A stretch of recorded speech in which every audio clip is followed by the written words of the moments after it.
If you're fascinated by untold stories from the Second World War and its aftermath, stories that challenge what we thought we knew about occupation, reconciliation, and human dignity in the darkest times, then you're in exactly the right place. Before we begin this journey into post-war Japan, into the streets of Kure and the ruins of Hiroshima, please take a moment to subscribe to this channel and hit that notification bell so you never miss another deep dive into history's most compelling moments. Your support helps us bring these forgotten voices back to life. Now let's step back to August 1945, to a nation holding its breath, waiting for a reckoning that would arrive in forms no one could have predicted. The heat hung thick over Kure on that final August day, when the emperor's voice crackled through radios across Japan, formal and distant, speaking words that had never been spoken before. Surrender. The war was over. In the narrow streets of the naval city, in the shadow of shipyards that had built the fleets now resting at the bottom of the Pacific, families gathered in stunned silence. The voice they had been taught was too sacred to hear directly, was now telling them their world had ended. Michiko, a seamstress who had sewn uniforms for officers throughout the war, stood in her workshop with fabric still pinned to her cutting table, unable to move. Her hands, so steady with needle and thread, trembled now. She thought of her brother, lost at Guadalcanal. She thought of her father, who had taught her that the nation would never surrender, that every citizen would fight with bamboo spears if necessary. And now this. The silence after the broadcast was unlike any silence she had known. It was the silence of a people who had been told one story for so long that the sudden reversal felt like the ground opening beneath them. In the days that followed, fear settled over Kure like the ash that still drifted from Hiroshima, 30 kilometers to the northeast. The propaganda had been relentless. The enemy would show no mercy. They would violate women, torture men, enslave children. The Americans were demons, the British were cruel, and the forces massing for occupation would exact revenge for every battle, every ship sunk, every life lost. Michiko watched as neighbors began hiding valuables, burying family heirlooms in gardens, sending daughters to relatives in the countryside. Old men who had served in the Russo-Japanese War 40 years earlier spoke in hushed tones about what occupying forces did to defeated populations. The younger men, those who had returned wounded or been discharged before the final battles, said nothing at all. They had seen enough to know that whatever was coming would be unlike anything the propaganda had described, but they had no words to prepare anyone for it. The waiting was agony. Every distant sound of an airplane made people freeze. Every rumor that swept through the markets sent families scrambling. The police had largely disappeared. The military structure had collapsed overnight. In that vacuum, fear grew unchecked. Takeshi worked at the railway station in Kure, coordinating what remained of the freight operations that had once supplied the Imperial Navy. He was 43, too old for frontline service, but young enough to have spent the war years working brutal shifts, watching trains carry young men away and bring back wounded, then fewer and fewer trains carrying anything at all. On the morning after the surrender, he reported to work out of habit more than duty. The station was nearly empty. A few colleagues sat on benches staring at nothing. The tracks stretched away into the haze, going nowhere. Someone had removed the portraits of the emperor from the office walls, leaving clean rectangles where the frames had hung. Takeshi found himself thinking about his son, who was 9 years old, and what kind of world the boy would inherit. He thought about the stories he had heard about Nanking, about Manila, about what Japanese forces had done in occupied territories. He had pushed those thoughts away during the war, had told himself that those were necessary actions, or exaggerations by enemy propaganda, or the actions of rogue units. Now, with defeat settling over everything, he could not stop thinking about them. If occupation meant retribution, if the forces coming meant to do to Japan what had been done in their name elsewhere, then his son's future was darker than any he could imagine. The teachers at the local school had an impossible task. They had spent years teaching children to revere the emperor as a living god, to embrace death before surrender, to hate the enemy with every fiber of their being. Now they were supposed to teach those same children to accept defeat, to submit to occupation, to somehow continue living in a world where everything they had been taught was revealed as a failed ideology. Mr. Sato, who had taught history for 20 years, sat in the empty classroom after the term ended abruptly in mid-August, looking at the textbooks stacked on his desk. Every page was a lie or a half-truth or a distortion. He had taught those lies faithfully because he had believed them, or because he had been afraid not to, Or perhaps because the distinction between belief and fear had blurred years ago. What was he supposed to tell the children when school resumed? That their fathers and brothers had died for nothing? That the Greater East Asia co-prosperity sphere was a fiction? That the enemy they had learned to hate were now their masters? He had no answers. All he had was the same fear everyone else carried, the fear of what would happen when the occupation forces arrived. Dr. Nakamura ran a small clinic on the outskirts of Kure, treating injuries and illnesses with increasingly scarce supplies as the war had ground down. By August 1945, he was performing surgery without anesthesia, treating burns with whatever ointments could be improvised, watching patients die from infections that penicillin could have cured if there had been any penicillin left in Japan. When he heard the surrender announcement, his first thought was not political or ideological. His first thought was whether the occupation would bring medicine. His second thought was whether he and his staff would be punished for having served the Japanese military, even in a civilian medical capacity. The propaganda had been clear that the enemy showed no mercy to medical personnel. He had heard stories, whether true or embellished he did not know, about captured doctors being executed, about hospitals being targeted, about wounded being left to die. He did not know what to believe. All he could do was continue treating the patients who came to him, preparing for a future he could not predict. The announcement came in September that the British Commonwealth Occupation Force would be arriving in the Chugoku region, with headquarters to be established in Kure. Australian troops would form the primary contingent. For most people in Kure, Australia was an abstraction, a distant land they knew almost nothing about. Some older residents remembered it as a destination for Japanese emigrants before the war, a place of opportunity. Younger people knew it only as an enemy nation, source of forces that had fought in New Guinea, in the island campaigns, in the brutal jungle warfare that had consumed so many lives. The announcement included information about the 34th Brigade, about operational zones, about command structures. It meant nothing to Michiko, to Takeshi, to Mr. Sato, to Dr. Nakamura, to the thousands of ordinary people trying to survive in a city that had been bombed, blockaded, and now waited for occupation. What it meant was that the waiting was almost over. Soon they would know what occupation actually meant, whether it would be as brutal as they feared or something else entirely. On a grey morning in early February 1946, the first Australian troops arrived in Kure. Michiko was at the market, such as it was, where vendors sold whatever scraps could be found or grown or bartered for. The market was near the harbour, and she heard the ships before she saw them. The sound of engines, of metal on metal, of organised activity that had been absent from the harbour for months. People stopped what they were doing. Some ran, others froze. Michiko stayed where she was, gripping her empty basket, watching as trucks began rolling off the transport ships, as soldiers in unfamiliar uniforms formed up on the dock, as officers consulted maps and gave orders in a language she did not understand. She had expected them to be larger somehow. The propaganda had made them seem like giants, like demons. These were just men, tired-looking men in dusty uniforms, younger than she had imagined, moving with military precision, but without the theatrical aggression she had been led to expect. They did not storm into the market. They did not grab civilians. They established a perimeter around the dock area, posted sentries, and began the methodical work of establishing a base of operations. It was so ordinary that it was disorienting. This was the enemy? These were the monsters who were supposed to ravage the city. The first patrols through Kure's streets began that afternoon. Michiko watched from her workshop window as a squad of Australian soldiers walked past, rifles slung over their shoulders, eyes scanning the buildings and alleyways. The civilians on the street pressed themselves against walls, heads down, avoiding eye contact. The soldiers maintained their formation, called out to each other in English, pointed at street signs and landmarks. They did not enter homes. They did not threaten anyone. One of them, a tall soldier with sun-weathered skin, nodded at an old woman who stood frozen in terror as they passed. It was a small gesture, almost reflexive, the kind of acknowledgement one human gives another when passing on a street. The old woman did not respond. She looked as though she might faint, but the soldier moved on without incident, and the patrol continued around the corner. Michiko realized she had been holding her breath. She exhaled slowly, feeling foolish and frightened and confused all at once.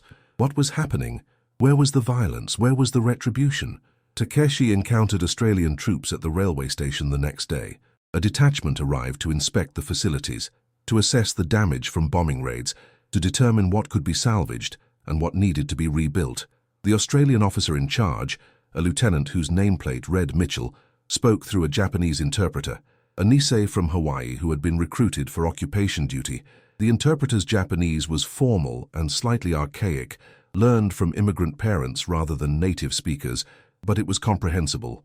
Lieutenant Mitchell wanted to know about rolling stock, about track conditions, about maintenance schedules. He asked Takeshi technical questions about freight capacity and turnaround times. It was surreal. Takeshi had expected interrogation, perhaps arrest. Instead, he was being consulted as an expert, his knowledge valued because the Australians needed the railway functioning to move supplies and personnel across their occupation zone. When the inspection concluded, Lieutenant Mitchell thanked him through the interpreter. Thanked him. Takeshi bowed reflexively, unsure how else to respond, and the Australians left. He stood on the platform afterward, trying to process what had just happened. The enemy occupiers had come to his workplace and treated him with something approaching professional courtesy. It made no sense according to everything he had been taught to expect. The occupation regulations were posted throughout Kure within the first week. They were printed in both English and Japanese, though the translations were sometimes awkward. Non-fraternization was the most prominent rule. Occupation personnel were forbidden from socializing with Japanese civilians beyond what was necessary for official duties. No visiting Japanese homes, no sharing meals, no developing personal relationships. The penalties for violation were listed as severe, though not specified in detail. For the civilians, the message was clear: keep your distance. Do not attempt to interact. Obey instructions. Report to designated offices for ration distribution, medical care, and administrative matters. The tone was firm but not hostile. There were no threats of collective punishment, no warnings about resistance being met with execution, none of the savage rhetoric that had characterized Japanese military occupation elsewhere. Instead, the regulations read like bureaucratic procedures, dry and administrative, concerned with maintaining order and processing the logistics of managing a defeated population. Dr. Nakamura was summoned to a meeting at the new BCOF medical headquarters within the first month of occupation. He went expecting arrest, or at minimum a harsh interrogation about his wartime activities. Instead, he found himself in a conference room with Australian medical officers who wanted to discuss public health in the Kure area. They asked about disease rates, about malnutrition, about the state of medical infrastructure. They offered to supplement his clinic's supplies with surplus medications from occupation stores. They talked about coordinating on a vaccination program to prevent epidemic disease. The Australian doctor leading the meeting, a Major Campbell, spoke through the interpreter with technical precision, focused entirely on practical matters of keeping the civilian population healthy enough to avoid public health crises. When Dr. Nakamura mentioned his shortage of surgical supplies, Major Campbell made a note and said he would see what could be allocated. No mention was made of war crimes or retribution. No accusations were leveled. It was a medical consultation between professionals, nothing more. Dr. Nakamura left the meeting with a requisition form for antibiotics and antiseptics, feeling as though he had entered an alternate reality where the rules he thought he understood had been suspended. The ration distribution points became the primary interface between occupation forces and civilians. Lines formed every morning at designated locations, where Australian soldiers and Japanese administrators processed the distribution of rice, flour, canned goods, and other essentials. The rations were meager but reliable, more reliable than the chaotic final months of the war, when supplies had dwindled to almost nothing. Michiko stood in line one morning behind dozens of other civilians, all silent, all tense. The Australian soldiers manning the distribution point wore sidearms but kept them holstered. They checked identification papers, verified addresses, stamped ration books, and handed over allotments with mechanical efficiency. There was no cruelty in their manner, but no warmth either. They were doing a job, processing civilians, maintaining order. One of the soldiers, a corporal with red hair and freckles, made eye contact with Michiko as he stamped her ration book. He said something in English, a phrase she did not understand, but his tone was neutral, almost friendly. She bowed slightly, took her rations, and moved on. As she walked home, she thought about that moment of eye contact, about how ordinary it had been. These were the monsters she had feared. These were the occupiers who were supposed to destroy Japan, and they were handing out food with the bland efficiency of postal clerks. The non-fraternization rules were strictly enforced in the early months, but small violations occurred almost immediately. An Australian soldier helping an elderly Japanese man carry heavy bags, a group of soldiers kicking a football around in a plaza, with Japanese children watching from a distance, until one soldier waved them over, and the children cautiously approached to touch the strange leather ball. A medic treating a child's scraped knee when the mother brought him to the BCOF medical post in tears, unable to find care anywhere else. These moments were technically violations, but they were also human instincts, the impulse to help that transcends ideology and military regulations. The officers turned a blind eye to the minor infractions as long as they did not develop into anything more substantial. They understood that absolute non-fraternization was impossible when you were occupying a city, living among civilians, encountering them every day on the streets, in the markets, at the train stations. The goal was to prevent relationships from forming, to maintain professional distance, to avoid the complications that arose when soldiers became personally involved with the local population. Takeshi began to notice the Australian presence at the railway station becoming routine. The soldiers who arrived each morning to coordinate rail movements became familiar faces. There was the sergeant who always checked his watch against the station clock and made a note if they did not match. There was the young private who seemed fascinated by the Japanese characters on the signs and tried to copy them into a notebook. There was the lieutenant who brought his own thermos of tea and drank it while reviewing schedules. They were individuals, Takeshi realized, with habits and quirks and personalities. They were not a monolithic enemy force. They were men doing a job, many of them clearly wishing they were somewhere else. Home, perhaps, anywhere but here, in this defeated country, managing railway schedules. Some of them were friendly in a distant way, nodding acknowledgement when they saw him. Others were strictly professional, all business, no small talk even through the interpreter. A few seemed uncomfortable, as though they were not sure how to behave around Japanese civilians, and defaulted to stern formality to mask their uncertainty. None of them were violent, none of them were cruel. That was what struck Takeshi most forcefully as the weeks passed, the absence of cruelty. He had braced himself for beatings, for arbitrary punishment, for the casual brutality that characterized military occupation. Instead, he found himself working alongside men who treated him like a colleague, albeit one from the defeated side. Mr. Sato reopened his classroom in the spring of 1946 with new textbooks provided by the occupation authorities. All references to military nationalism had been removed. All glorification of war had been excised. The emperor was no longer a god, but a constitutional monarch. Democracy was to be taught. Individual rights were to be emphasized. Mr. Sato read through the new materials with a mixture of relief and disorientation. These were the values he had once believed in, before the militarists had taken over, before the propaganda had consumed everything.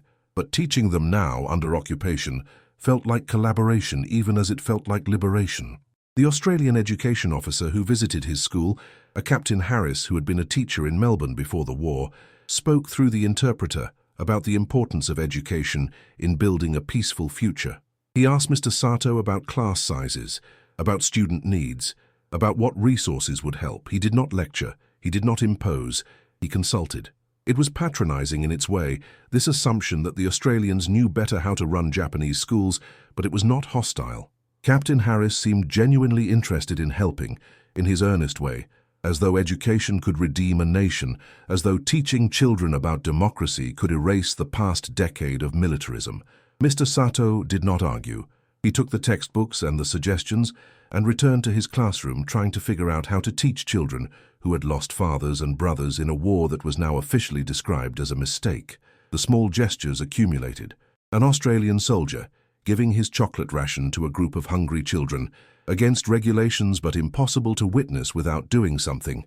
A Japanese shopkeeper bowing deeply in gratitude when occupation forces repaired the water main on his street that had been damaged in bombing raids months earlier.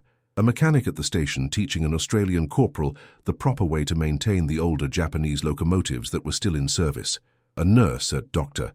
Nakamura's clinic learning basic English phrases from the Australian medics who came to deliver supplies. These were not friendships, not yet, not officially. They were the small frictions and accommodations that occur when people live in proximity, when professional barriers cannot completely prevent human connection. The officers worried about fraternization leading to complications, and they were right to worry.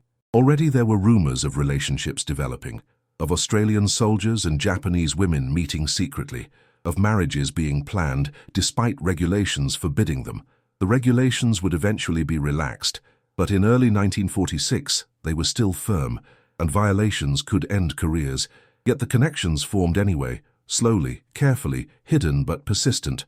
Dr. Nakamura worked increasingly closely with the Australian Medical Corps as public health initiatives expanded. The Australians were concerned about tuberculosis, about dysentery, about malnutrition weakening the population's resistance to disease. They brought in additional medical supplies, set up mobile clinics in the outlying areas, and worked with Japanese doctors to identify at-risk populations. Major Campbell became a regular visitor to Dr. Nakamura's clinic, sometimes bringing other Australian medical officers, sometimes coming alone to discuss cases and coordinate care. The language barrier remained, always mediated by interpreters, but a professional rapport developed. They were both doctors, both committed to healing, both pragmatic about the realities of working in a devastated country with limited resources. Major Campbell never mentioned the war. He never asked about Dr. Nakamura's service. He focused entirely on the present, on the patients who needed care, on the public health challenges that could not wait for political reconciliation. Dr. Nakamura found himself respecting the Australian doctor, despite everything, despite the occupation, despite the national humiliation. Competence and dedication transcended nationality. This was a lesson he had not expected to learn from the occupation. Michiko's workshop struggled in the post-war economy. There was little demand for the fine sewing she had specialized in. People needed basic repairs, patching worn clothes until they fell apart. She adapted, taking on mending work, altering garments, doing whatever was needed to earn enough for food. One afternoon, an Australian soldier entered her shop, sent by another soldier who had apparently gotten his uniform torn and needed it repaired. Michiko froze, uncertain whether to accept the work, whether it was allowed, whether she would be accused of collaborating. The soldier, a private named Cooper, held up the torn jacket and made a sewing motion, universal and clear. He spoke no Japanese, she spoke no English, but the need was obvious. She nodded, took the jacket, examined the tear. It was repairable. She held up 5 fingers, indicating 5 days. He nodded, left money on the counter, more than the repair was worth, and departed. Michiko looked at the money, at the jacket, at the door through which the soldier had left. It was just business. That was what she told herself. Just business. When Private Cooper returned 5 days later, she had the jacket repaired perfectly. Seams reinforced, buttons tightened. He examined it, smiled broadly, said something enthusiastic in English, and left. Word must have spread, because more Australian soldiers began bringing repair work to her shop. It was never official, always individual soldiers on their own time, paying from their own pockets. It was against regulations, technically fraternization, but it was also commerce, the kind of practical exchange that kept people alive. Michiko did the work, took the money, and told herself it was just survival. The occupation zone extended beyond Kure to include much of the Chugoku region, with particular focus on the Hiroshima area. The Australian forces took on the grim task of helping manage the aftermath of the atomic bombing, providing security, medical support, and logistical assistance in a city that was still effectively a disaster zone months after the blast. The Japanese civilians who remained in Hiroshima, those who had survived the initial explosion and the subsequent radiation sickness, lived in a landscape of ash and ruin. The Australian soldiers who patrolled those ruins, who helped evacuate the sick, who guarded the supply depots and medical stations, many of them were visibly shaken by what they saw. Takeshi traveled to Hiroshima once on railway business, coordinating the restoration of a damaged freight line. He saw Australian soldiers loading bodies onto trucks, wearing protective equipment, their faces grim. He saw an Australian medic sitting on rubble afterward, head in hands, cigarette burning unsmoked between his fingers. The devastation was beyond anything propaganda could have prepared anyone for. It was a vision of apocalypse made real. The Australians working in Hiroshima were not conquerors surveying their victory. They were men confronted with horror, doing their duty despite the psychological cost. Takeshi understood then that the occupation forces were not immune to the trauma of what had happened here. They carried their own burdens from the war, their own losses, their own nightmares. The occupation was not simply victors ruling the defeated. It was survivors trying to build something functional from the ruins, all of them damaged in different ways. The tension between discipline and humanity played out daily across the occupation zone. The Australian command insisted on maintaining military bearing, on following regulations, on treating the occupation with professional seriousness. They court-martialed soldiers who fraternized too openly, who developed relationships with Japanese women, who violated the rules about entering civilian homes. The penalties varied, but the message was consistent. Maintain distance, maintain order. Do not forget that you are occupying a former enemy nation. Yet the soldiers themselves chafed under these restrictions. Many of them had fought in the brutal Pacific campaigns, had lost friends to Japanese forces, had endured jungle warfare and prisoner camps, and all the particular horrors of that theater. They had every reason to hate the Japanese, some did, but many others, confronted with the reality of occupation, with hungry children and desperate families, and a civilian population that seemed more traumatized than threatening, found their hatred eroding.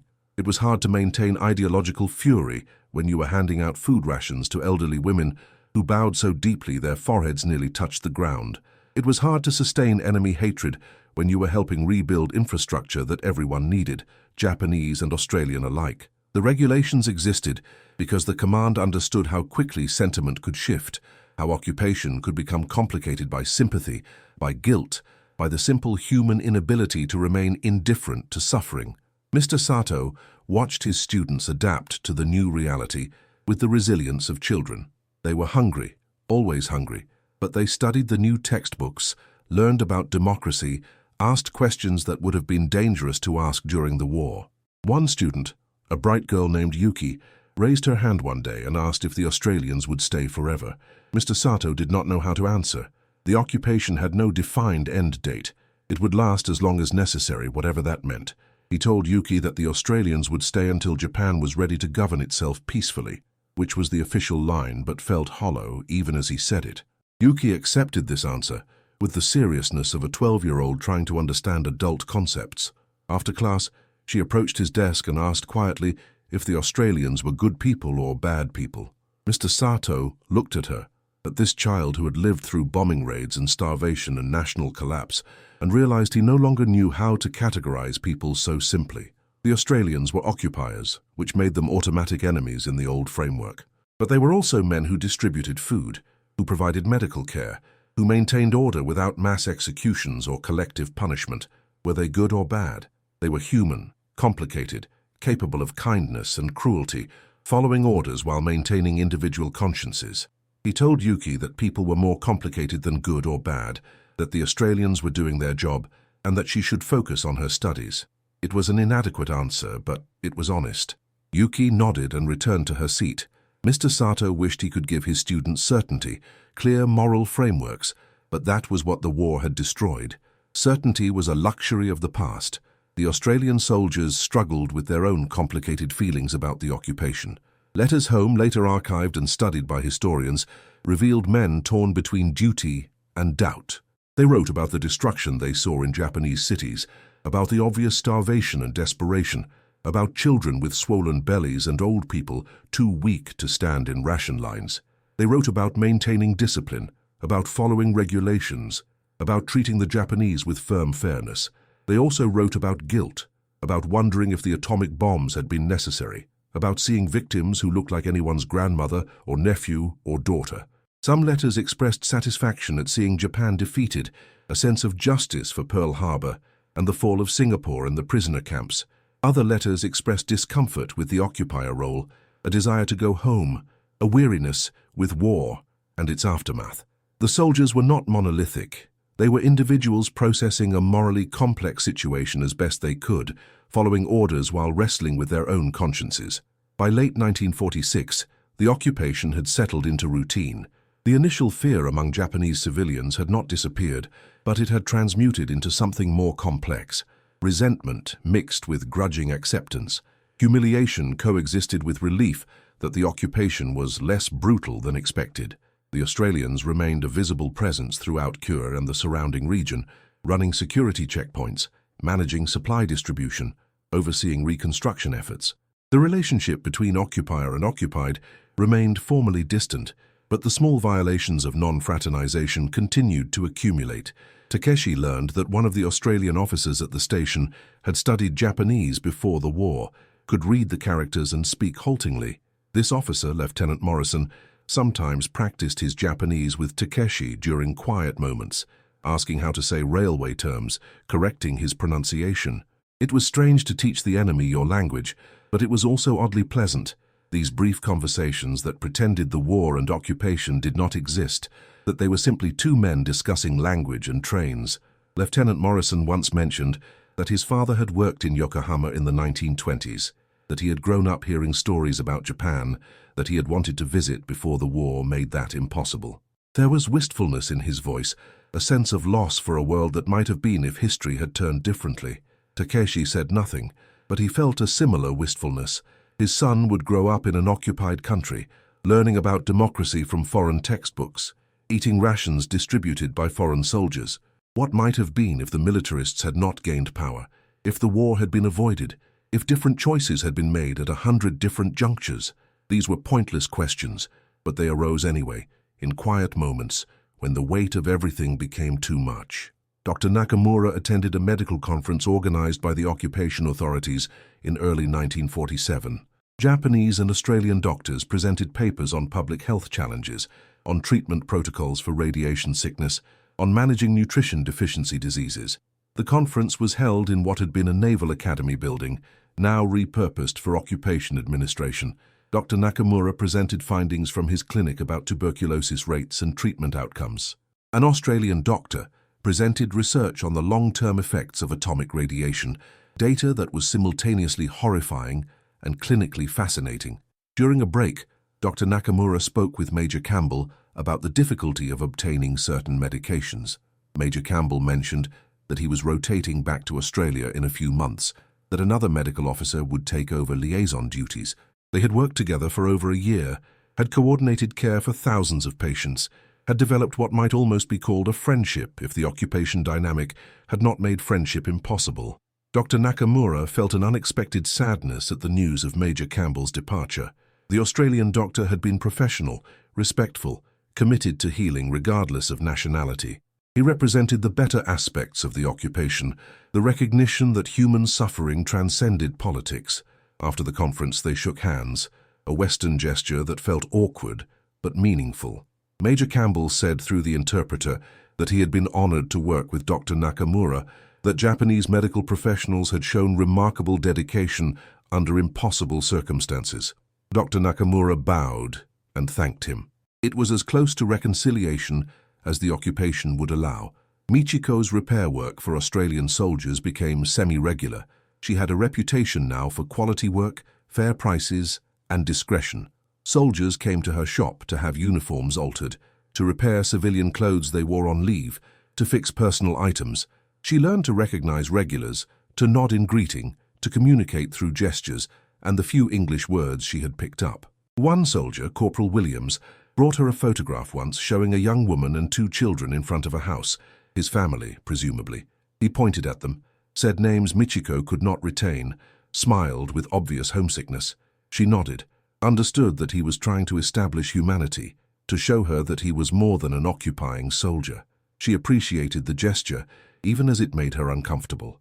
These men had families, lives, identities beyond their uniforms. They were not demons. They were husbands and fathers and sons, separated from home doing a job they probably did not enjoy in a country that did not want them. Michiko thought about her brother, dead in the Pacific, and wondered if he had seemed equally human to the enemy who killed him, or if war reduced everyone to categories and targets. She did not know. She finished the repair work, took her payment, bowed Corporal Williams out of her shop and tried not to think too deeply about the strange intimacy of mending a soldier's clothes while his country occupied hers. The occupation regulations relaxed incrementally. By 1947, the strict non-fraternization rules were being reinterpreted. Social events between Japanese civilians and occupation personnel were still officially discouraged, but no longer absolutely forbidden. Mixed marriages, previously prohibited, were now being considered on a case-by-case basis. Cultural exchange programs were established, allowing Japanese and Australian officials to discuss art, music, literature, anything that might build bridges between the two populations. These programs were awkward, heavily supervised, more propaganda than genuine exchange, but they represented a shift in occupation philosophy. The goal was no longer just security and order. It was rehabilitation, reintegration, transformation of Japan into a peaceful democracy that could rejoin the international community. The Australians were not solely responsible for this shift. The overall occupation policy was set by the Allied command with American dominance, but the Australian contingent implemented these policies in their zone with varying degrees of enthusiasm. Some officers embraced the rehabilitation mission. Others remained skeptical, preferring strict security measures to trust-building exercises. The Japanese civilians responded with similar ambivalence. Some welcomed the relaxation of rules, the opportunity for slightly more normal interaction. Others viewed it as manipulation, as occupation forces trying to make their presence more palatable while maintaining fundamental power imbalances. Mr. Sato participated in a cultural exchange program in late 1947, teaching Australian officers about Japanese history and literature.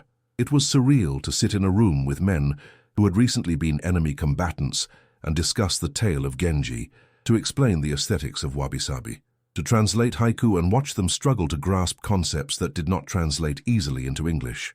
The Australian officers were polite, attentive, genuinely interested or at least professionally committed to appearing interested. One captain, a man who had taught English literature before the war, engaged in a lengthy discussion about the influence of nature imagery in Japanese poetry compared to British romantic poetry. It was an intelligent conversation, the kind Mr. Sato had not had in years, and he found himself forgetting momentarily that he was speaking with an occupier. The conversation ranged across literature, philosophy, aesthetics, all the subjects that had been subordinated to military propaganda during the war. When the session ended, the captain thanked him sincerely and said he hoped they could continue the discussion at future sessions. Mr. Sato agreed, bowed, and left feeling intellectually stimulated and emotionally conflicted. The occupation was not supposed to include intelligent conversations about poetry. It was supposed to be brutal and oppressive. Yet here he was, engaging in literary analysis with enemy officers, finding common ground in shared appreciation for art. The cognitive dissonance was profound. Takeshi witnessed a fight break out at the railway station in mid-1947. Two Australian soldiers got into an argument that escalated into shoving and punches. The Japanese workers scattered, expecting violence to spread, expecting collective punishment for witnessing the incident. Instead, Australian military police arrived within minutes, separated the combatants, took them into custody, and dispersed the crowd. An Australian sergeant apologized to Takeshi for the disruption, explained through the interpreter that the soldiers would face disciplinary action, and asked if anyone had been injured in the altercation. No one had. The sergeant nodded, made a note in his report, and left.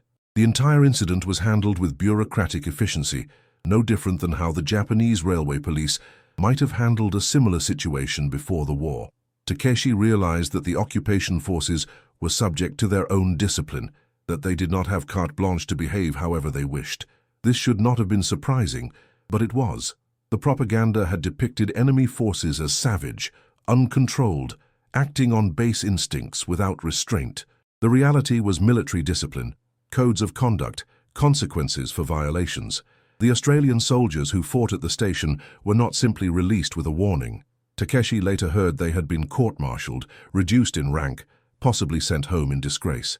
The occupation command took internal discipline seriously. It had to maintain order, to present a professional face, to avoid incidents that could escalate into broader conflict. But knowing this intellectually and witnessing it were different things. The professionalism was both reassuring and destabilizing. It was easier to hate an uncontrolled enemy than a disciplined occupier who treated misconduct among his own troops as seriously as resistance from the occupied population. The black market flourished alongside the official ration system. Australian soldiers sometimes participated, trading occupation goods for Japanese items, alcohol for art, cigarettes for ceramics. These exchanges were illegal, violations of military regulations and occupation law, but they happened constantly. The economic incentives were too strong. Japanese civilians needed goods the occupation forces had. Australian soldiers wanted souvenirs, sake, personal services. A parallel economy developed, Cash and barter mixed, operating in the shadows of the official system. Michiko knew which soldiers were willing to pay premium prices for tailoring work done quickly and discreetly. She knew which merchants would trade fabric for cigarettes, thread for canned goods. She participated in this economy because survival required it, because the official rations were insufficient, because the alternative was starvation or worse. The occupation authorities knew about the black market, but pursued it selectively. Major operations were shut down. Casual exchanges were generally ignored unless they became too blatant. The unspoken understanding was that complete enforcement was impossible, that some economic interaction between occupier and occupied was inevitable, that as long as it remained small-scale, it was better to tolerate than to suppress and drive further underground. This pragmatism characterized much of the occupation. Rules existed but were applied with discretion. Authority was maintained but not absolute. It was occupation management rather than occupation tyranny, which was both a relief and a form of control, more insidious for its reasonableness. Dr. Nakamura treated an Australian soldier in early 1948 for a severe infection that had not responded to initial treatment.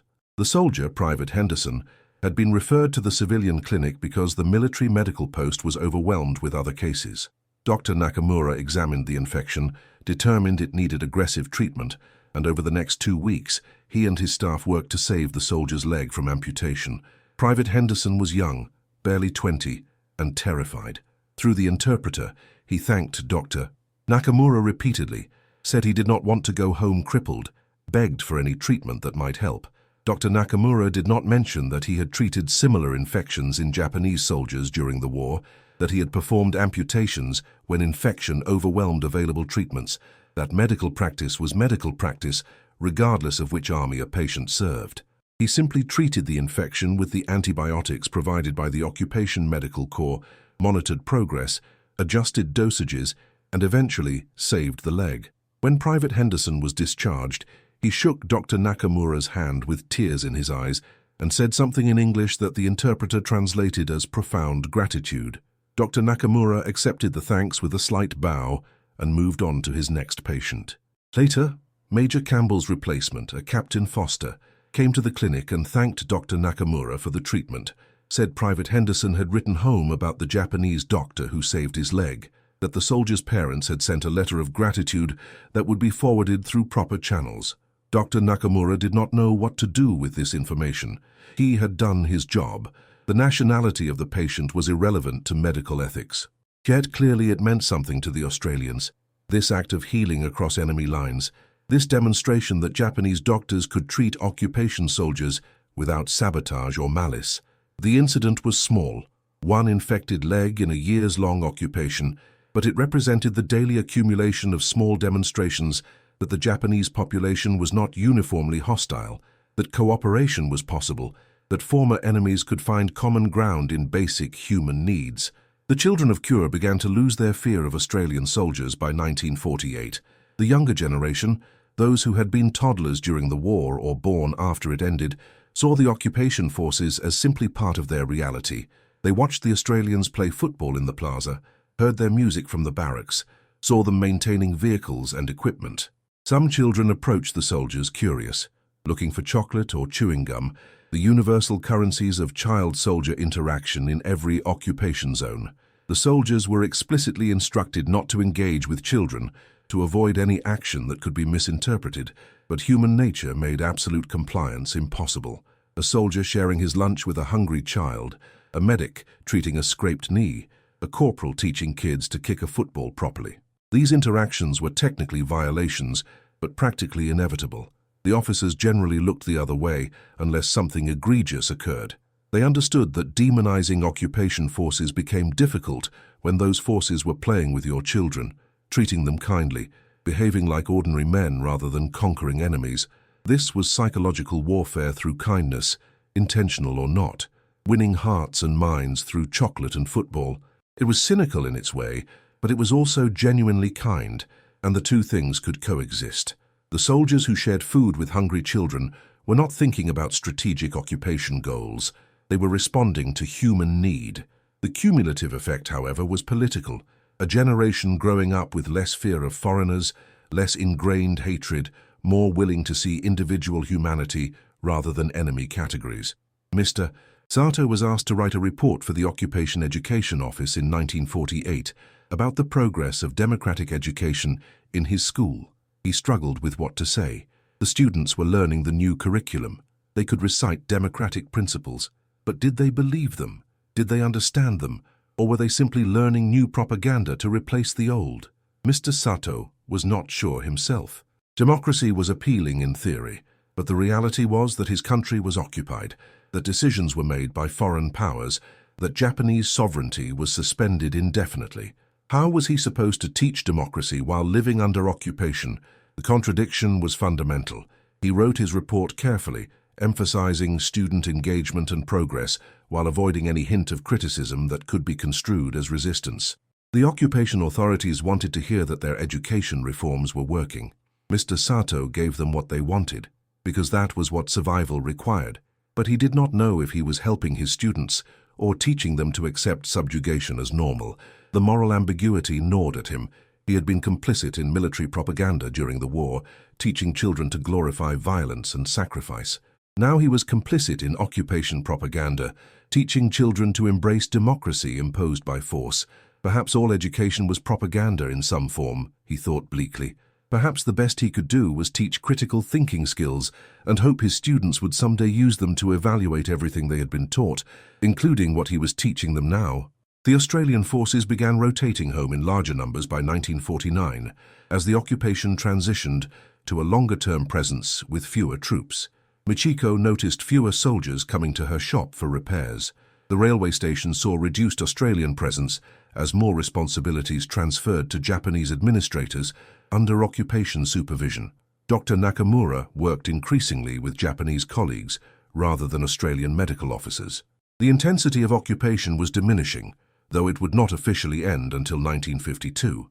The presence became more administrative, less militarized, more bureaucratic than martial. The Japanese population had mixed feelings about this transition. Some welcomed the reduced foreign presence, seeing it as a step toward regaining sovereignty. Others worried about economic disruption as occupation spending decreased. The occupation had brought money, goods, employment. What would replace it? The Australian soldiers who had occupied Kura for years were being replaced by administrators and advisors. The relationship was changing from occupation to something more nebulous, a continuing foreign presence with less direct control. Takeshi attended a farewell ceremony at the railway station in mid-1949 when Lieutenant Morrison transferred back to Australia. It was informal, just the Australian contingent at the station and a few Japanese workers who had collaborated closely with them. Lieutenant Morrison gave a brief speech through the interpreter, thanking everyone for their cooperation, expressing hope for Japan's future, the usual diplomatic pleasantries. But afterward he approached Takeshi personally and shook his hand, speaking in his halting Japanese to say that working together had been an honor, that he hoped Japan would rebuild and prosper. Takeshi was surprised by the emotion in the Australian officer's voice. Morrison seemed genuinely moved, his usual professional reserve cracking slightly. Takeshi bowed and thanked him, finding himself also unexpectedly emotional. They had worked together for over 3 years, coordinating railway operations, solving logistical problems, maintaining civil discourse despite the fundamental inequality of occupier and occupied. It had been a strange partnership, but it had functioned. Morrison's departure marked the end of an era, not just personally but symbolically. The occupation was winding down. Normal relations, whatever that meant, were slowly emerging. Takeshi watched the Australian officers depart the station one last time, heading to the port for transport home, and felt conflicted. Relief that the occupation was diminishing, sadness at the departure of men he had worked alongside, uncertainty about what came next. Japan was still not fully sovereign, still under Allied control, but the intensive military occupation was ending. The future was murky, full of questions without clear answers. By 1950, Kure was transitioning from occupied city to something approaching normalcy, though the occupation technically continued. The Australian presence had diminished significantly. Most of the soldiers had rotated home, replaced by a smaller administrative contingent. Japanese government functions were being restored under Allied supervision. The economy was slowly recovering, though still fragile. People were no longer starving, though prosperity remained distant. Michiko's repair shop had regular customers now, both Japanese and the few remaining Australians. She had expanded to also sell some new clothing, small items she could source from wholesalers who were starting to operate again.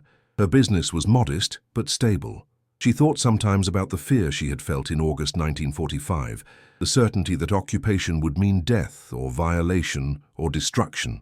Instead, it had meant years of tense coexistence, of gradual normalization, of learning that former enemies could interact without inevitable violence. She did not forgive the war. She did not forget her brother. But she had learned that people were more complicated than wartime propaganda allowed, that Australians could be professional and sometimes kind, that occupation did not have to mean brutality, even if it meant subjugation. Dr. Nakamura reflected on the occupation years in a journal he kept sporadically. He wrote about the medical cooperation, about lives saved through access to occupation supplies, about the strange professional relationships that had developed. He wrote about Major Campbell and the other Australian medical officers who had worked with Japanese doctors rather than simply imposing their will. He acknowledged the fundamental inequality, the power imbalance that always existed between occupier and occupied, but he also noted the unexpected professionalism, the commitment to public health regardless of nationality. The occupation had brought medicine when Japan had none. It had helped control epidemic disease that could have killed thousands. It had rebuilt medical infrastructure. These were positive outcomes from a situation born of defeat and subjugation. Dr. Nakamura struggled to reconcile gratitude with resentment, relief with humiliation. The occupation was ending slowly, and he would be glad to see full sovereignty restored, but he could not deny that the Australian Medical Corps had helped save Japanese lives, had treated civilian suffering as something to be alleviated, rather than ignored or exploited. That mattered, even if it could not erase the fundamental injustice of occupation itself. Mr. Sato watched his students graduate in 1951, young adults now, ready to enter a Japan that was emerging from occupation and war trauma. They had learned democracy from textbooks written by the occupiers. They had learned to question authority after being taught to blindly obey it. They were a transitional generation, caught between the militarist past and the uncertain democratic future. Some would thrive in the new Japan being built. Others would struggle with the rapid changes. All of them carried the weight of history, the knowledge that their country had been defeated, occupied, fundamentally transformed by force. Mr. Sato hoped he had taught them to think critically, to question, to learn from the past without being paralyzed by it. He did not know if he had succeeded. Teaching was always an act of faith, a hope that seeds planted would eventually grow in ways you could not predict or control. As he watched his students leave the school for the last time, he felt the peculiar melancholy of endings, the awareness that this chapter was closing, that the occupation years would soon be history rather than present reality, that these young people would carry forward whatever lessons they had learned from living through national defeat and reconstruction. The occupation officially ended in 1952 with the Treaty of San Francisco. The Australian forces departed, responsibilities transferred to Japanese authorities, sovereignty restored. The end was anticlimactic, more bureaucratic than dramatic. Takeshi went to work at the railway station on the day sovereignty was restored and found that operations continued exactly as they had the day before. The trains still ran. The schedule still required coordination. The work continued. The absence of Australian military presence was notable, but not disruptive. Japan was responsible for itself again, for better or worse. Takeshi thought about the years of occupation, about the fear that had preceded it, about the gradual normalization that had occurred. The Australians had not been the brutal conquerors he had expected. They had been professional occupiers, strict but generally fair, maintaining order without mass violence, treating Japanese civilians as defeated people rather than subhuman enemies. This was not praise exactly. Occupation was occupation, subjugation regardless of how it was administered, but there had been a choice in how to conduct it, and the Australians had chosen discipline over revenge, regulation over rampage. That choice had mattered. It had shaped how the occupation was remembered, how the relationship between former enemies evolved afterward. Takeshi did not know if he was supposed to be grateful for this, or if gratitude was inappropriate for the manner in which you were occupied. He settled on acknowledging that it could have been much worse, that low expectations had been exceeded, that survival had been possible in ways he had not anticipated. Michiko closed her shop on the day of sovereignty restoration and walked through Kure looking at the city that had been rebuilt slowly over 7 years. Buildings had been repaired, infrastructure had been restored. The port was functional again, though not at wartime capacity. Life had returned to something approaching normal, though the scars remained. She thought about the Australian soldiers who had occupied her city, about the fear that had gradually transformed into wary coexistence. She thought about Corporal Williams and his photograph of his family, about the young men who had brought her repair work, about the ordinary interactions that had accumulated over years until the enemy had become individual human beings rather than an abstracted threat. The occupation had been humiliating in its way, a constant reminder of defeat, but it had also been surprisingly mundane. Food rations and railway schedules and medical care, the business of managing a defeated population without destroying it. Michiko did not know what to feel about the occupation ending. Relief, certainly. Pride that Japan would govern itself again, but also a strange sense of closure on a period that had defined her adult life. The war had taken her brother. The occupation had forced her to adapt, to survive, to see complexity where propaganda had promised only binary good and evil. She was not grateful for the occupation, but she was grateful to have survived it, and grateful that it had been conducted with more restraint than she had feared. In those terrible August days of 1945, the memory of the occupation would shape Japanese-Australian relations for decades afterward. The generation that had lived through it carried complicated feelings, resentment mixed with grudging respect, humiliation tempered by acknowledgement that worse occupations had occurred elsewhere. The Australians who served in the BCOF carried their own memories of occupied cities and desperate civilians, of trying to maintain discipline while responding to human need, of the strange experience of occupying a former enemy without becoming consumed by hatred. Some veterans spoke with pride about the professionalism of the occupation, about maintaining standards, about treating Japanese civilians firmly but fairly. Others spoke of the moral complexity, of never feeling entirely right about occupying someone else's country, regardless of how carefully it was done. The relationships formed during those years, marriages that occurred despite regulations, friendships that developed between former enemies, business connections that grew from occupation necessity, these became threads connecting the two countries, small bridges built from the rubble of war. The official diplomatic relationship would normalize over time, economic ties would strengthen, but the human connections formed during occupation, the individual memories of how people treated each other in that strange, suspended period between war and peace, those would remain foundational to understanding how former enemies could eventually become partners. The historians would debate the occupation's success or failure, whether it transformed Japan effectively, whether the methods used were appropriate, whether alternative approaches might have worked better. The civilians who lived through it had simpler assessments. They had survived, their children had survived. The occupation had not destroyed them. The society that emerged was different from what had existed before the war, shaped by defeat and reconstruction and foreign influence, but it was still recognizably Japanese. The Australians had come as conquerors and left as former occupiers. The relationship permanently changed but not irredeemably poisoned. There would be controversies, disagreements, lingering resentments. But there would also be the memory that occupation could be conducted with discipline, that former enemies could treat each other with a baseline of human decency, even in the most unequal of power relationships, that fear of brutality could be replaced not with love or